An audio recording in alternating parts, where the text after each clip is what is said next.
आपके सामने सहर्ष प्रस्तुत करने जा रही है एकांकी नाटिका तीसरी आंख। तीसरी आंख, थर्ड आई।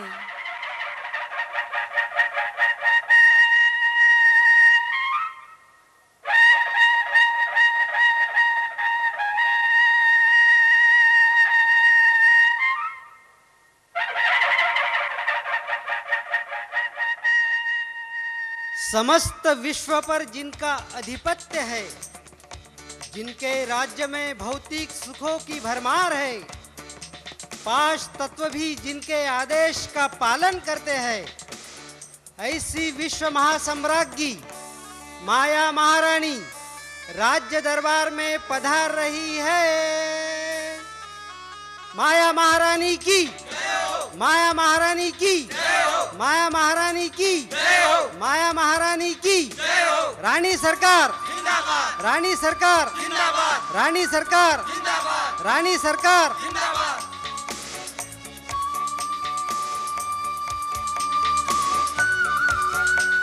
आज हमारे राज्य को 2500 वर्ष पूरे हो रहे हैं। अनेक सफलता की मंजिलें हमने तय की है। राज्य सत्ता, धर्म सत्ता, विज्ञान की सत्ता, विकर्म करने की सत्ता, हर क्षेत्र में हमने कामयाबी हासिल की है। इस वर्ष हमने सप्त चिरंजीवों का सत्कार करने का सोचा है। इसलिए सेनापति, प्रशंसा पुत्र, उनके स्वागत की तैयारियां पूरी हुई या नहीं? जी रानी सरकार, सभी तैयारियां पूरी हुई है।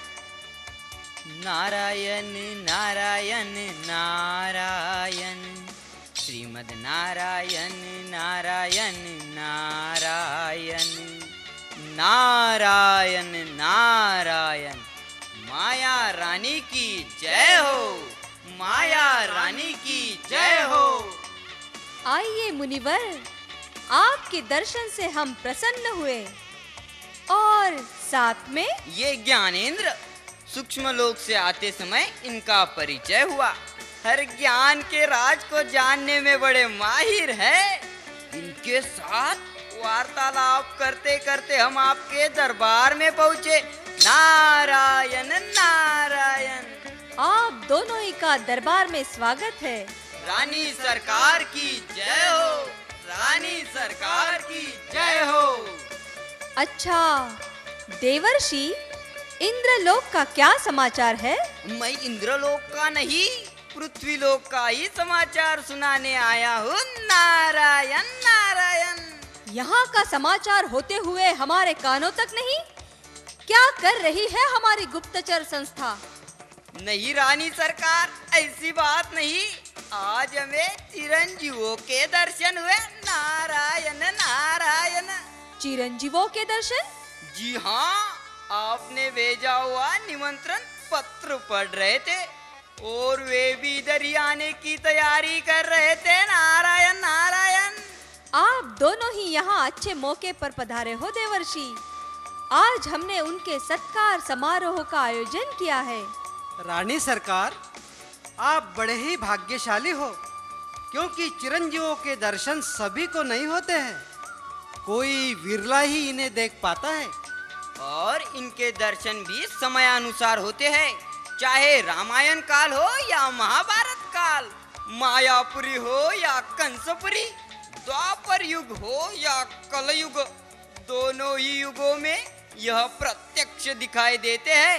लेकिन इन्हें देखने के लिए चाहिए तीसरी आंख, वरना आंखें होते भी जैसे अंधे हैं।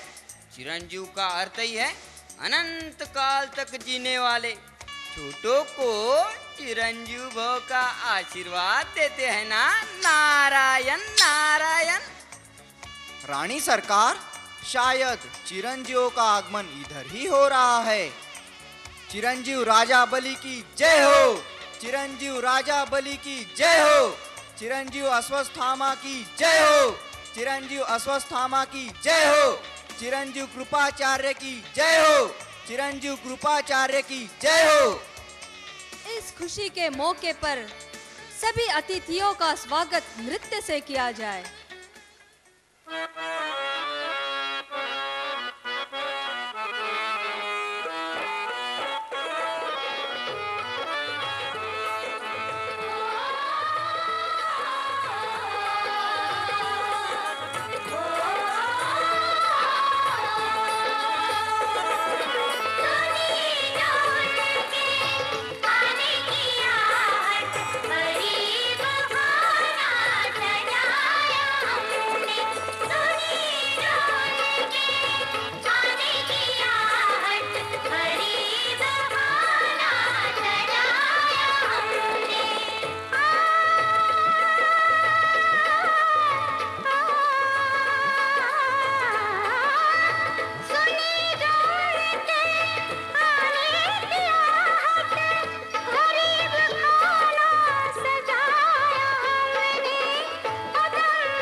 नारायण अश्वस्थामा बलिर्व्यासो हनुमाश्च विभीषणः कृप परशुरामश्च सप्तैते चिरंजीविनः। रानी सरकार, अगर आज्ञा हो तो सत्कार मूर्ति की चरित्र गाथा जनता जनार्दन के सामने रखे, पधारे हुए समाज सेवकों के सामने रखे। हाँ हाँ, क्यों नहीं, बड़े शौक से। असल में राजा बलि आसुरी संप्रदाय के हैं और इनके गुरु शुक्राचार्य है। पृथ्वी पर सार्वभौम राज्य स्थापन करने के बाद देवलोक पर राज्य करने के लिए शुक्राचार्य की प्रेरणा से सत्कार मूर्ति राजा बलि ने यज्ञ किया और इंद्र का आसन जीत लिया। राजा बलि की जय हो, राजा बलि की जय हो।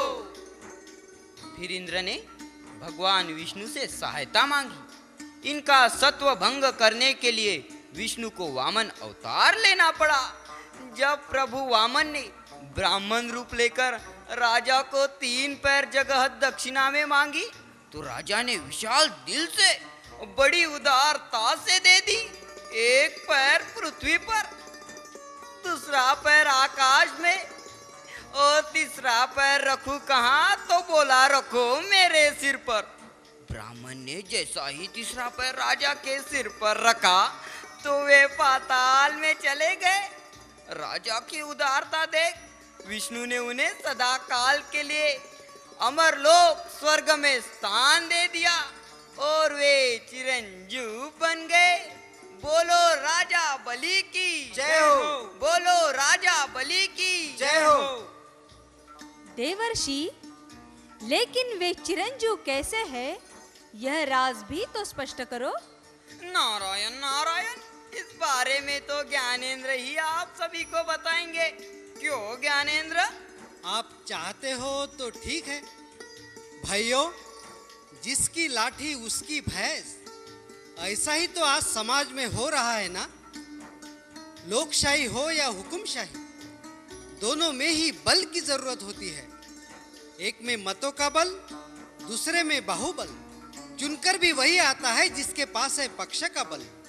समाज का बल पक्ष का बल, धर्म का बल पैसे का बल, राजनीति का बल, शब्दों का बल छल कपट का बल, डंडे का बल गुंडों का बल, और यह बल का राज्य ही तो बलि राज्य है।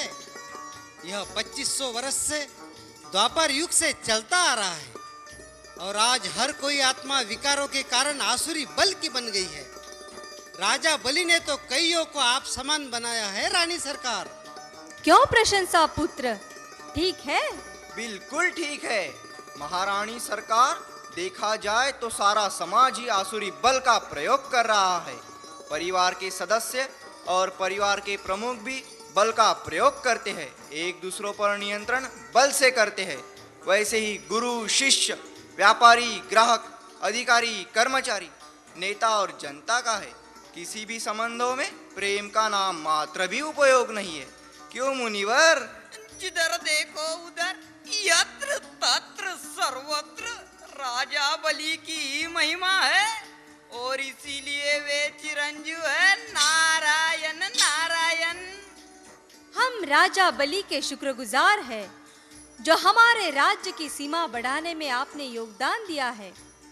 देवर्षि, हमारे दूसरे अतिथि सत्कार मूर्ति चिरंजीव अश्वत्थामा का भी चरित्र सुनाया जाए। नारायण नारायण। चिरंजीव अश्वत्थामा के बारे में जन मान्यता है और शास्त्र सम्मत भी है कि आपका जन्म महाभारत काल में गुरु द्रोणाचार्य के घर हुआ। मित्र दुर्योधन को दिए हुए वचनों अनुसार 5 पांडव समझकर अर्जुन के 5 पुत्रों का नींद में ही आपने वध किया। अर्जुन ने क्रोधित होकर इनसे युद्ध किया और बाणों से घायल करके इनका मस्तक मणि ही निकाल दिया, परंतु वे चिरंजीव होने के कारण अभी तक मरे नहीं हैं। जख्मों को भरने के लिए तेल के लिए फिरते रहते हैं। शर्म के मारे वे कभी आमने सामने नहीं आते हैं। अभी भी श्रद्धालु लोग जमीन पर तेल गिर गया तो उठाते नहीं, समझते हैं अश्वत्थामा के काम में आएगा। बेचारा दुखी है, क्यों ज्ञानेंद्र? मुनिवर, मैं जहां भी जाता हूं तो मुझे अस्वस्थ आत्मा के ही दर्शन होते हैं।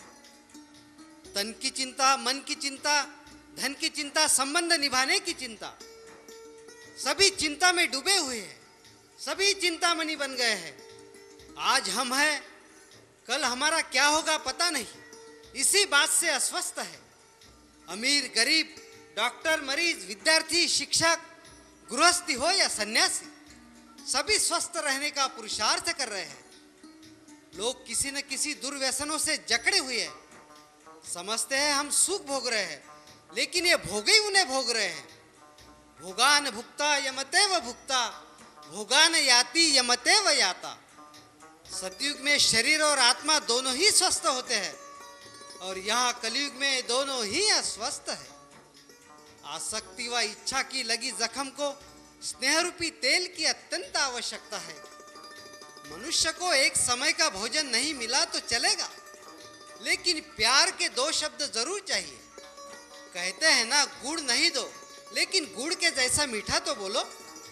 स्नेह, प्रेम, शांति, करुणा, दया, क्षमा, इन मूल्यों के अभाव में सभी घुटन महसूस कर रहे हैं। अभी तक ब्रह्मा कुमारी आश्रम का रास्ता उसे नहीं मिला है। वह वन वन भटक रहा है, फिर भी शांति वन के गेट तक वह नहीं पहुंचा है। और जब तक माया का राज्य है, तब तक अश्वत्थामा चिरंजीव है।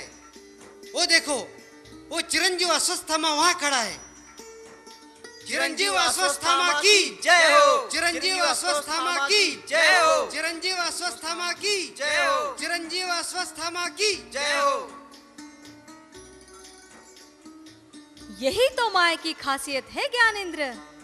हम अपने मकसद में कामयाब हुए। जो खुद को सतयुग में स्वस्थ समझते थे, हमने उनको भी ईश्वर को पुकारने के लिए मजबूर कर दिया। हम ही सर्वशक्तिवान हैं। हमसे कोई भी मुकाबला नहीं कर सकता।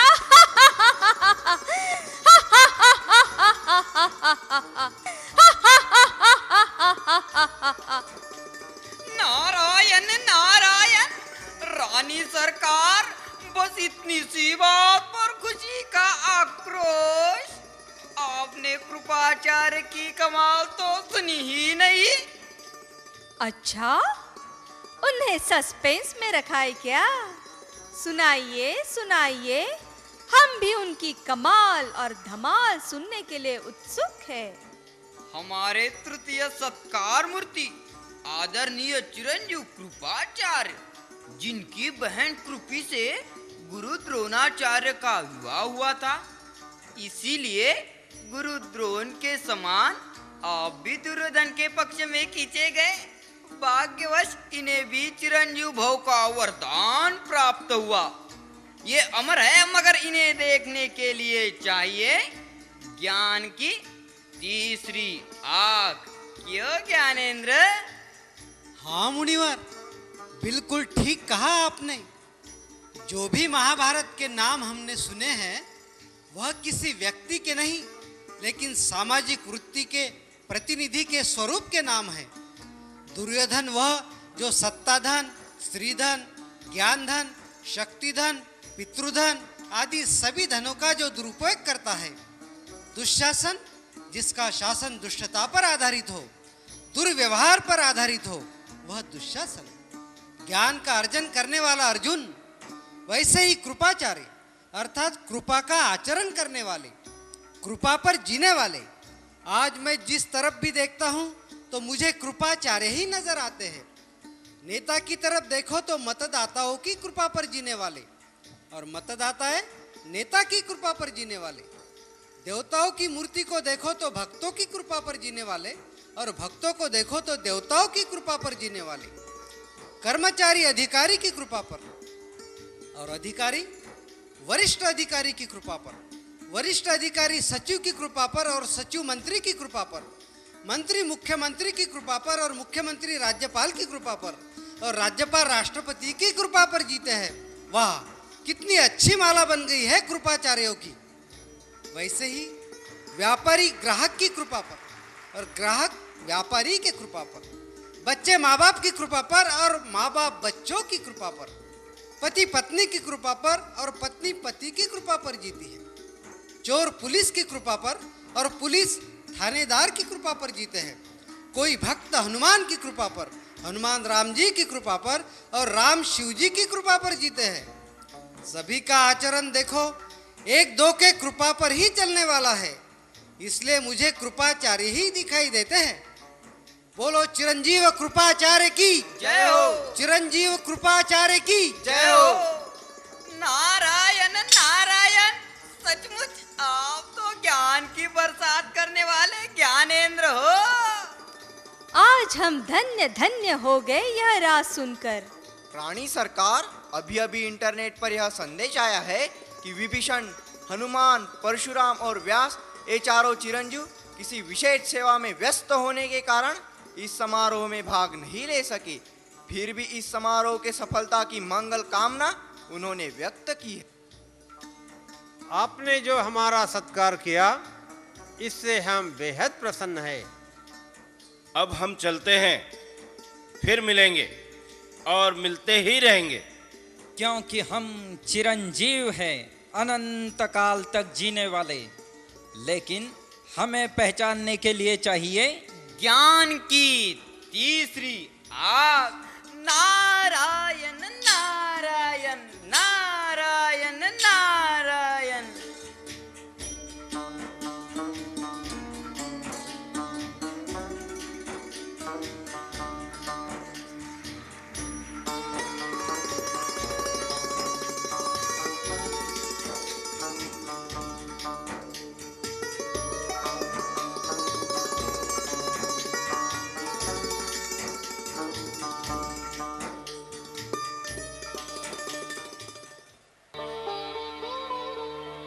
मृगनयनी, हमने सारे विश्व का भ्रमण किया और महसूस हुआ कि आकाश को छूने वाली इमारतों में रहने वाले लोग स्वर्गीय सुख का आनंद ले रहे हैं और दूसरी ओर गरीब और ही दरिद्री नारायण बनते जा रहे हैं। एक और निश्चिंत जीवन, दूसरी ओर चिंता की चिता। रानी सरकार, दोनों के बीच में अगर यह दरार बढ़ती गई तो हमारा क्या होगा? धनवान और ही धनवान बनते जा रहे हैं और गरीब लोग और ही गरीबी की रेखा के नीचे दबे जा रहे हैं। गरीबी हटाओ या गरीब को ही हटाओ। मृगनयनी, जरा अपनी तीसरी आंख से देखने की आदत बनाओ। तूने माया रानी का करिश्मा नहीं देखा? अरे, इतनी बड़ी सेना मेरे साथ है तो मुझे किस बात का डर है? रागिनी, मोहिनी, शंखिनी, डंकिनी, कामिनी, देहाभिमानी, वाह! और ईर्ष्या, द्वेष, मत्सर जैसी उनकी बेटियां, कितनी बड़ी सेना है। और तू तो सदा मेरे साथ हो ना। तेरी एक नजर से ही तो कमाल होती है। मेरी एक नजर से? हाँ हाँ, सिर्फ तेरी एक नजर से। भक्त लोग कहते, हे ईश्वर, तेरी एक नजर से निहाल। और माया कहती है, तेरी एक नजर से बेहाल। बेहाल जब बनते हैं तो लोग बार बार जेल बर्ड बन जाते हैं। तू तो शेरनी, वीरांगना, बहादुर हो ना। आखिर बेटी देहाभिमान की हो ना। और मेरी बेटी ईर्ष्या जब जाग उठती है तो महलों में रहने वालों का सुख मिट्टी में मिला देती है। बिल्कुल ठीक कहा। ईर्ष्या बेटी से मुझे रामायण की बात याद आई। रानी सरकार, आज आपका मूड बड़ा ही खुशनुमा है, इसलिए आज मेरे दिल आपकी वीर गाथा सुनने की हो रही है। आपकी दिल हो और मैं उसे टाल दूं? भला यह कैसे हो सकता है? मृगनयनी, देखो, ईर्ष्या बेटी ही रामायण की जड़ है। मंथरा दासी ने कैकेयी के मन में ऐसा जहर घोल दिया जो राम को वनवास मिला। कैकेयी के बुद्धि को मैंने भ्रष्ट किया। दूसरी बात सीता की। सीता ने भी मुझे नहीं पहचाना। ब्राह्मण भिक्षुक नहीं था, वह रावण था। माया को नहीं पहचाना, इसलिए शोक वाटिका में जाना पड़ा नहीं तो जंगल में भी मंगल था। मृगनयनी, अरे बड़े बड़े महारथी विद्वान भी मुझे पहचानने में गलती करते हैं, क्योंकि मेरी भूमिका अदृश्य है, गुप्त है, और जहां कमजोरी होती है वहां मैं सर्वव्यापक होती हूँ। शूर्पणखा का अपमान अर्थात मेरा अपमान जब हुआ, तब मेरे भाई रावण ने क्या किया पता है तुझे? सोने के हिरण पे सीता आसक्त हुई, बाद में उसे राम राम चिल्लाना पड़ा। वह हिरण भी मैं ही थी, समझी? अरे पूतना बनकर बाल कृष्ण को मारने के लिए मैं ही गई थी। कंस के मन में भी मैं ही व्याप्त थी। डर भी एक विकार है जो कंस को खाया जा रहा था कि उसकी मृत्यु देवकी के 8वें गर्भ से होगी। वह हिंसा भी मैंने ही उससे करवाई। बहन देवकी पर भी उसे रहम नहीं आया। इसीलिए आप कहती थी अब मेरी बारी है, जो रावण के विरुद्ध सामना कर उसे युद्ध में परास्त करूं। ठीक है महारानी, माया के राज्य में रिश्तों का कोई मोल नहीं। बहनें भी भाइयों को संपत्ति के लिए कोर्ट में खींचती है। अच्छा, महाभारत में भी आपकी जबरदस्त भूमिका है, वह कैसे? लगता है आज तेरे मूड को जैसे बाहर आई है।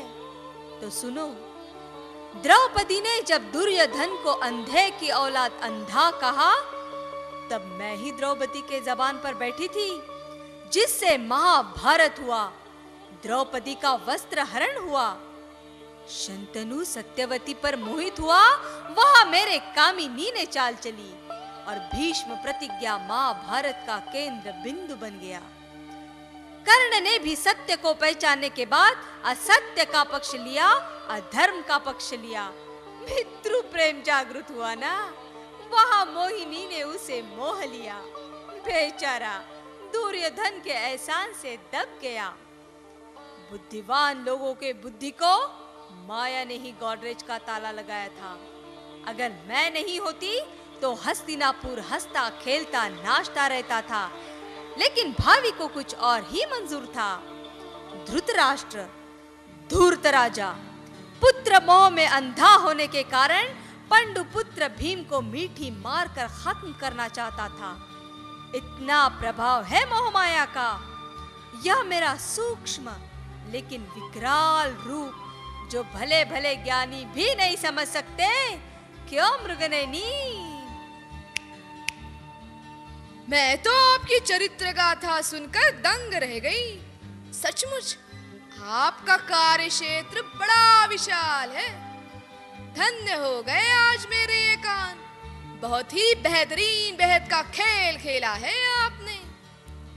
रामायण और महाभारत के एक एक दृश्य में मेरा कितना गुप्त पाठ था, इसका वर्णन करूं तो दिन और रात भी कम पड़ जाएगी। नहीं नहीं, विश्व आपका गुणगान न करे यह हो ही नहीं सकता।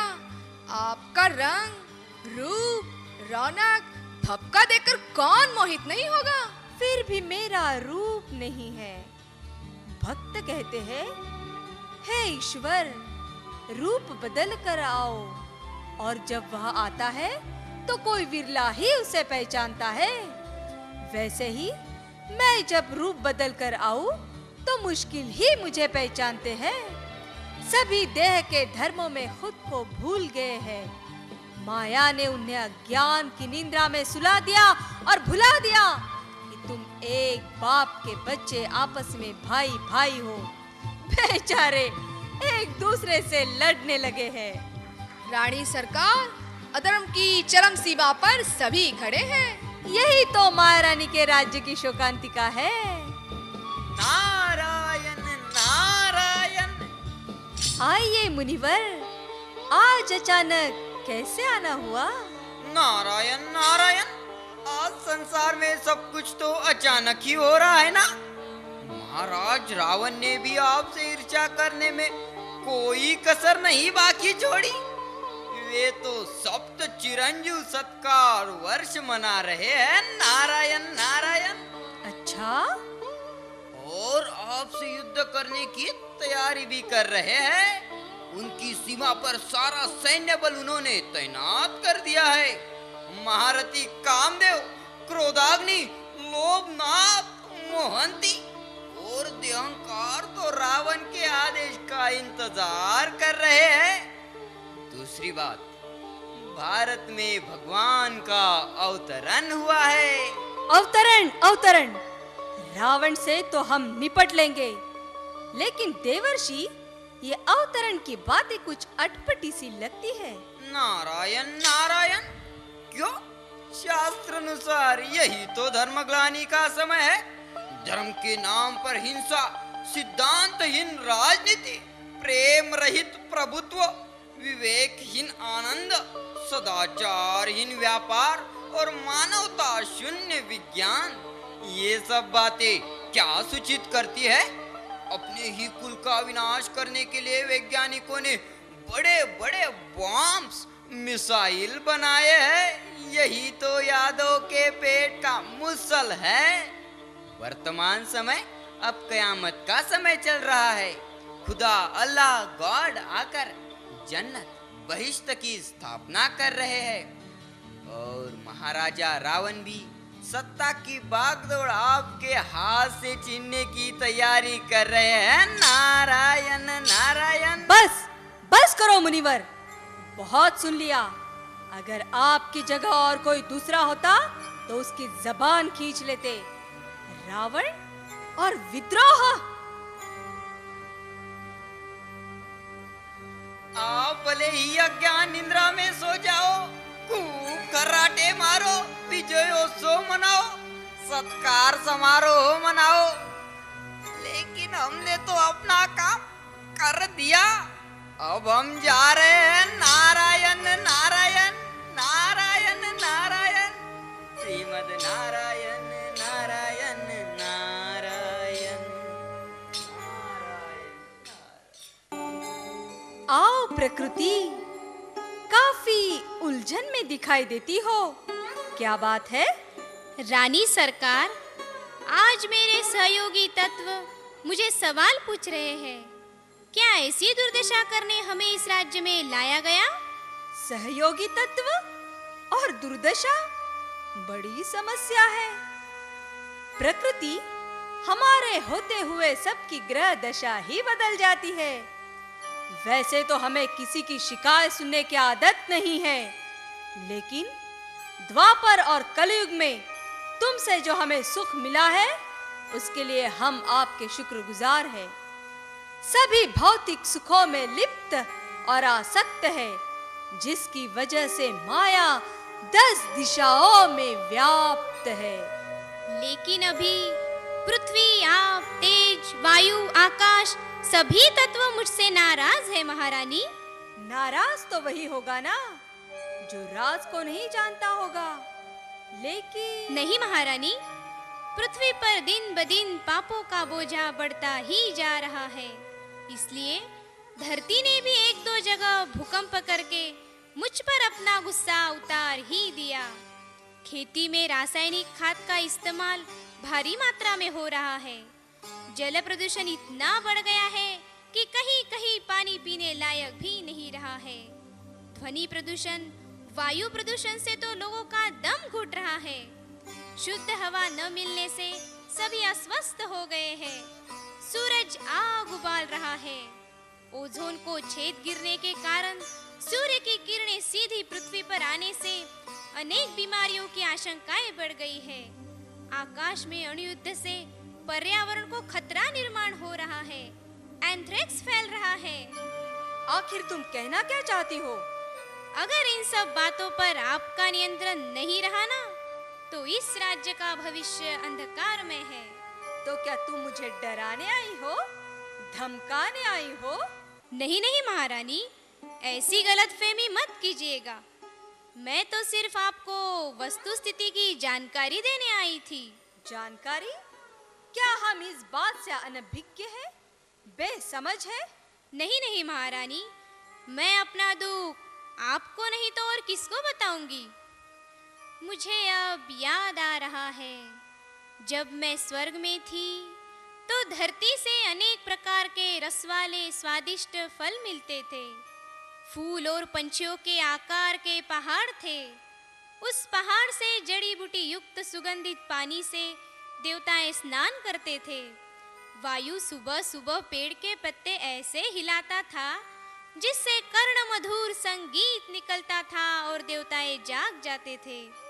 सूर्य भोजन तैयार करता था और 8 साल का बच्चा आकाश में हवाई जहाज का सफर करके आता था।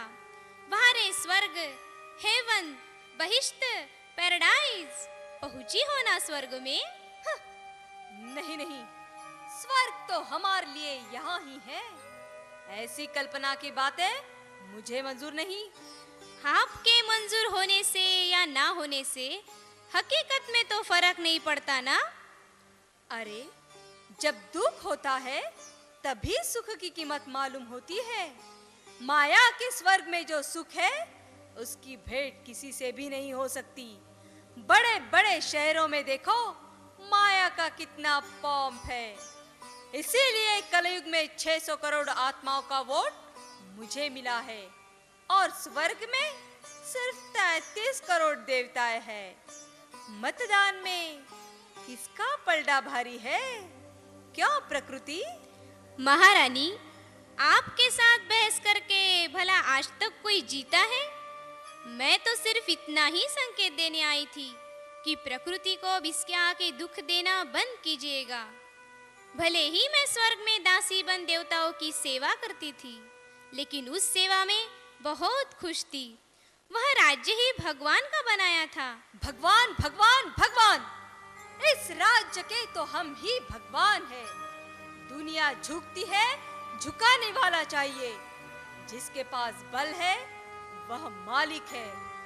हमने ही अपवित्रता के बल से देवताओं का तख्ता ही पलटा दिया और आज वे साधारण मनुष्य बन गए। नहीं नहीं, वह दिन भी दूर नहीं महारानी।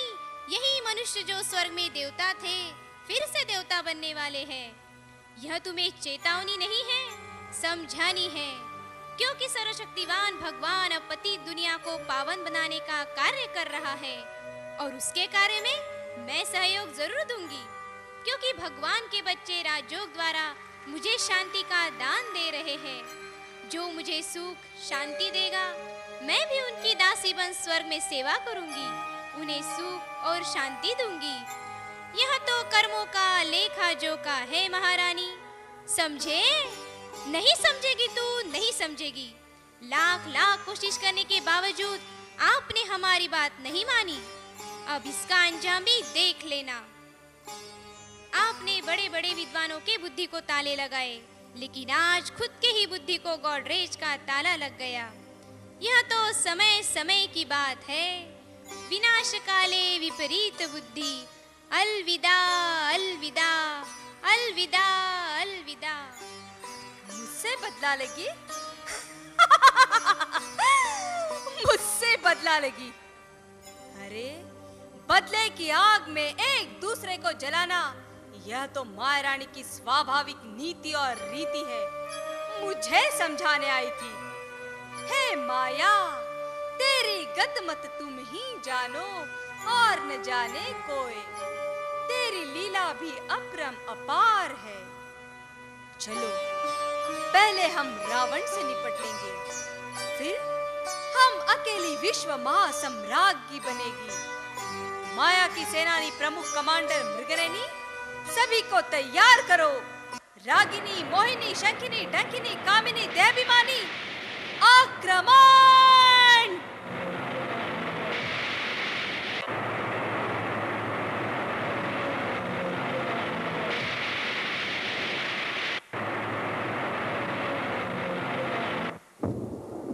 यह कैसा युद्ध जो कई सालों से चल रहा है? घनघोर संग्राम। मेरे सैनिक हजारों बाणों से रावण को घायल कर रहे हैं, फिर भी वह मरता ही नहीं है।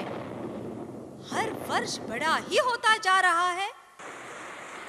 आपस में ही गृह युद्ध हो रहे हैं। कितना खूने नाहक खेल है। कामिनी ने कामदेव के नाक में दम कर दिया। मोहिनी ने मोहंती पर वार किया, आसक्ति ने लोभनाथ को जख्मी कर दिया और देहाभिमानी ने तो अहंकार को ऊंची मंजिल से नीचे गिराकर चकनाचूर कर दिया। आतंकवादियों ने कितनों को शमशान घाट पहुंचा दिया। वाह मेरी सेनाओं, वाह!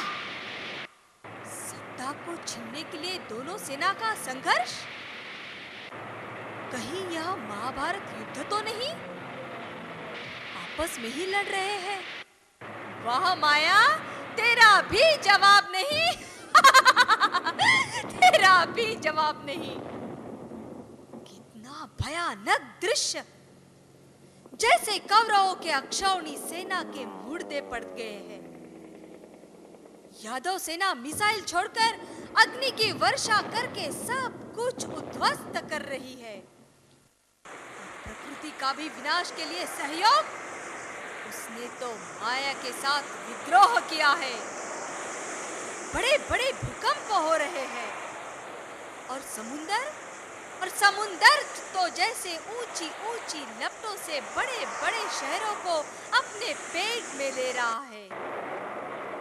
मूसलाधार बारिश हो रही है और वायु तो जैसे कब्रिस्तान की सफाई कर रहा है। तुम कौन? प्रकृति?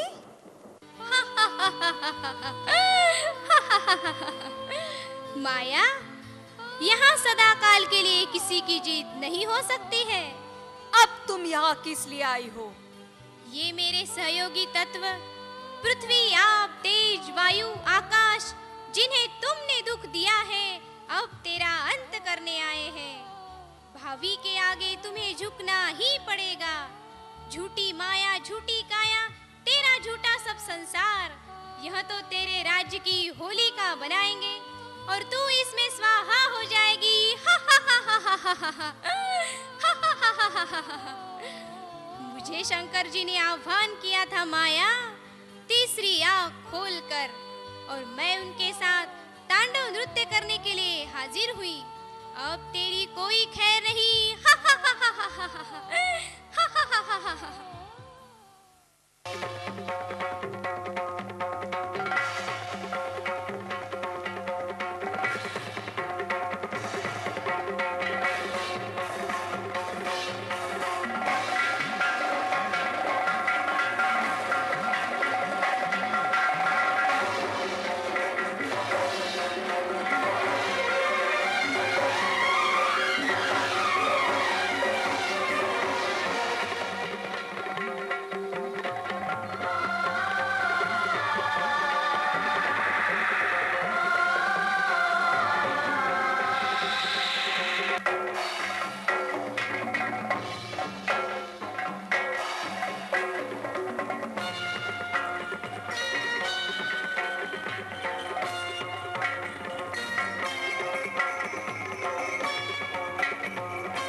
शांत किया। करोड़ों मनुष्यों के श्राप मुझे मिल रहे हैं। उनकी बद्दुआ से मेरा धन बदन जला जा रहा है, जैसे मैं होलिका में जल रही हूँ। लेकिन यह तीसरी सेना किसकी जो इधर ही आ रही है? उनकी पवित्र किरणों से मेरा तन बदन जला जा रहा है। मैं कमजोर होती जा रही हूँ, मेरी शक्ति नष्ट होती जा रही है, मैं नष्ट होती जा रही हूँ, मैं नष्ट होती जा रही हूँ, मैं नष्ट होती जा रही हूँ।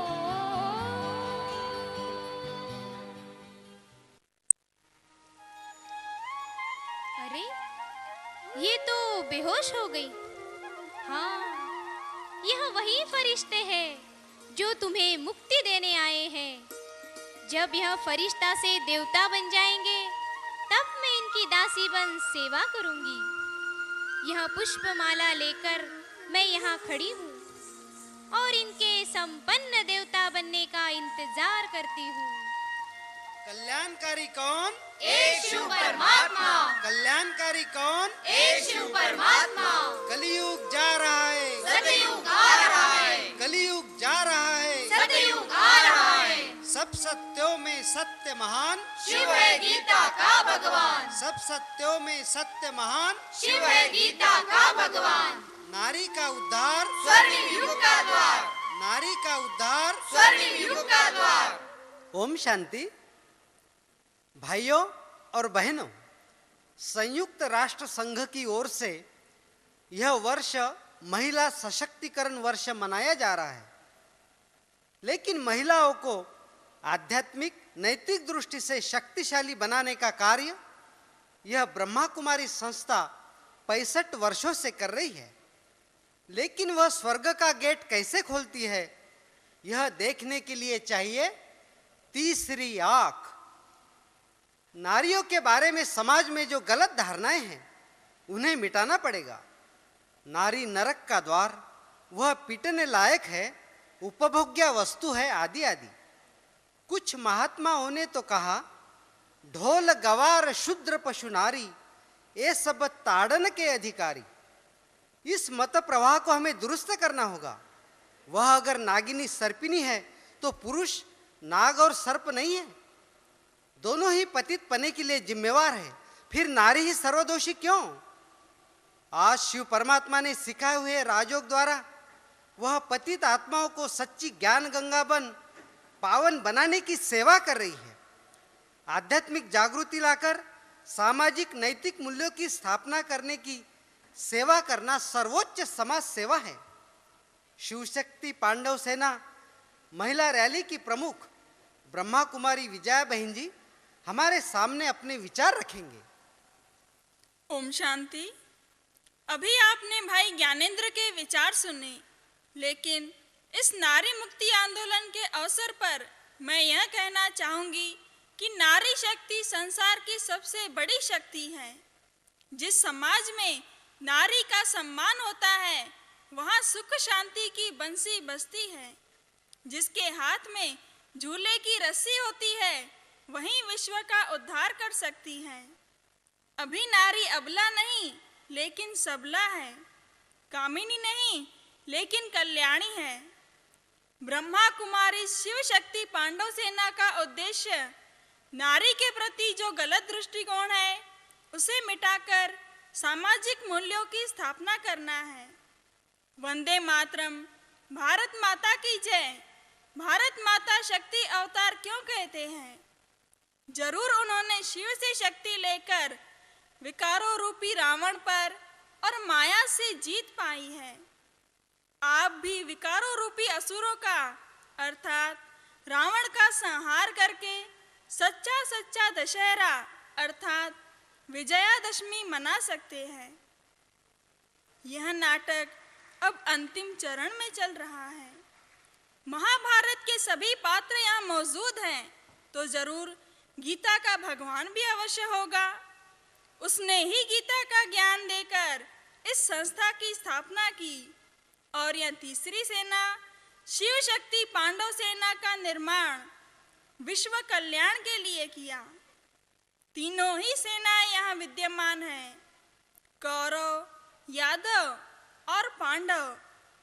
अब तीसरी आंख खोलकर आपको ही निर्णय लेना है कि इस महाभारत लड़ाई में किसका पक्ष लेना है, कौरवों का, यादवों का या अहिंसक पांडवों का। जिसका साथी पांडवपति भगवान शिव है, उसकी विजय निश्चित है। यह वही झंडा जो विश्व में सुख शांति प्रदान करेगा। तो आइए हम सब मिलकर ऐसा श्रेष्ठ समाज निर्माण करेंगे जिसमें शांति, प्रेम, आनंद और पवित्रता हो। नर नारायण बने और नारी लक्ष्मी बने। ऐसी शुभ भावना रखते हुए मैं अपने शब्दों को विराम देती हूँ। ओम शांति।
शांति।